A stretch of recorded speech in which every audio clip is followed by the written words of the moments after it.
शैब्या का पति राजा जामग एक शक्तिशाली राज्य का राजा था। ये दूसरी कहानी है। राज्य में उसका बहुत सम्मान और दबदबा था। उसके बाहुबल और चतुर राजनीति के सब कायल थे। प्रभु की भरपूर कृपा भी थी उस पर दुर्भाग्य देखिए, इस सब के बावजूद उसे कोई संतान नहीं थी। यूं तो राजा जामद का विवाह सही समय पर राजकुमारी शैब्या से हो गया था, परंतु काफी समय बीत जाने पर ये जो संतान का सुख उन्हें नहीं प्राप्त हुआ, इसके लिए वैद्य, हकीम, दवा दारू, दुआ, प्रार्थना, झाड़ फूक सब बेअसर साबित हो चुके थे। राजा जामक को संतान की प्रबल इच्छा थी, पर शैब्या से वो बहुत डरता था। एक बार संतान की इच्छा के कारण दूसरा विवाह करने को सोचा, पर शैब्या के भय के कारण वह इच्छा उसकी मन ही मन रह गई और उसने अपना पूरा ध्यान और शक्ति युद्ध कौशल प्राप्त करने में लगा दिया। अभ्यास करते करते उसकी सेना बहुत शक्तिशाली हो गई। अचानक एक दिन शत्रु राजा ने उसके राज्य पर हमला कर दिया। राजा जामद तो पूरी तरह से तैयार थे। अब उनका तो पूरा काम ही यही था, सेना को सबल बनाना। शत्रु ने उन्हें आंकने में गलती कर दिया। फिर क्या था, बहुत से रथ, घोड़े, हाथियों और अपने पूरे दल बदल के साथ वह युद्ध के मैदान में कूद गया। भयानक युद्ध प्रारंभ हो गया। चारों ओर सैनिक एक दूसरे के साथ भिड़ने लगे। लोहा से लोहा टकराने लगा। टन टन की कर्कश ध्वनि से कान के पर्दे फटने लगे। जिधर भी प्रहार होता उधर ही रक्त की नदी बहने लगती। कटे अंगों और मृत देहों से धरती फटने लगी। चीख पुकारों और दर्द की कराहटों, मारो काटों की ध्वनियों से दिशाएं गूंजने लगी। इसी बीच जामद का हाथी अपना संतुलन खो बैठा और राजा जामद अपनी सेना के बजाय शत्रु खेमे के बीचों बीच गए और अपने हाथी से नीचे गिर गए। चारों ओर से एक साथ उन पर प्रहार होने लगे, किंतु राजा जामद भी विचलित नहीं हुए। चारों ओर से होने वाले शत्रु के प्रहारों को देखते ही देखते उन्होंने निष्फल कर दिया। तभी उचित समय पर उन्हें अपने सैनिकों से सहायता मिल गई और घमासान युद्ध हुआ। आगे और आगे बढ़ते हुए वे शत्रु के महल तक पहुंच गए।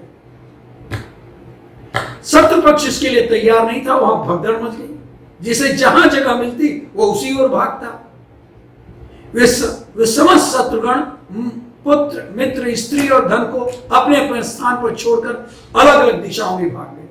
जैसे ही जामद ने शत्रु खेमे को पार किया उनके महल में प्रवेश किया, सामने दिखता है एक अत्यंत रूपवती राजकन्या दास दासियों और रक्षकों के भाग जाने के भय से कातर हुई।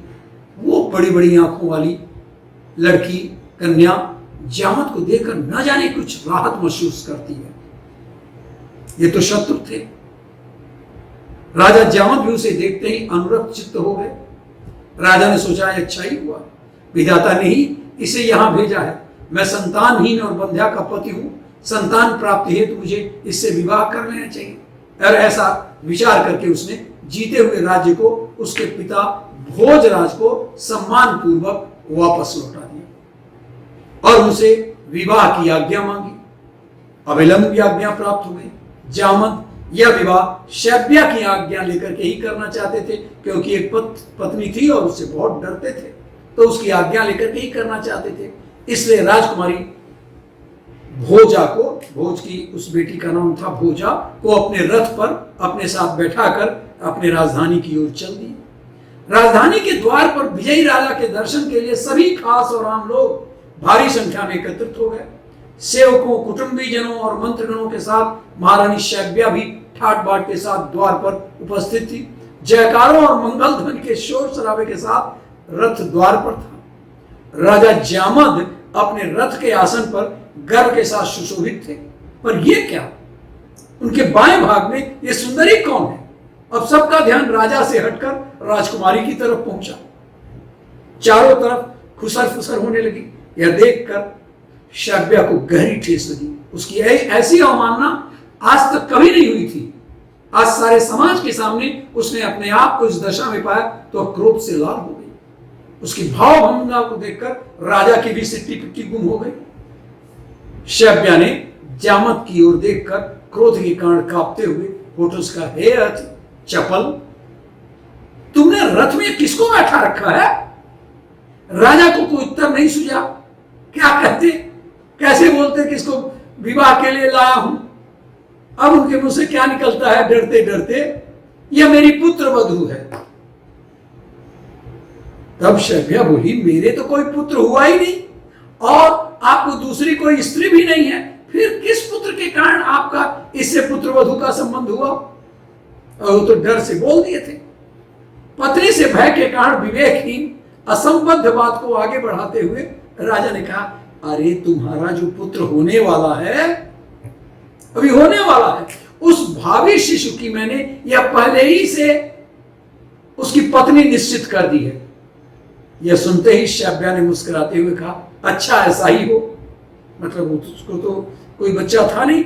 उन्होंने कहा, आपकी बात सही निकले, और राजा के साथ सबने नगर में प्रवेश किया।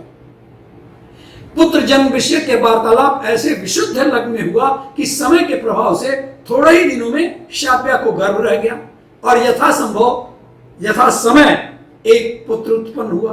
पिता ने उसका नाम रखा विदर्भ। आप पढ़ेंगे पुराणों में एक विदर्भ नाम, और समय आने पर इस पुत्र वधू के साथ उसका पाणिग्रहण हुआ और इस प्रकार विदर्भ का भोजा के साथ विवाह हुआ।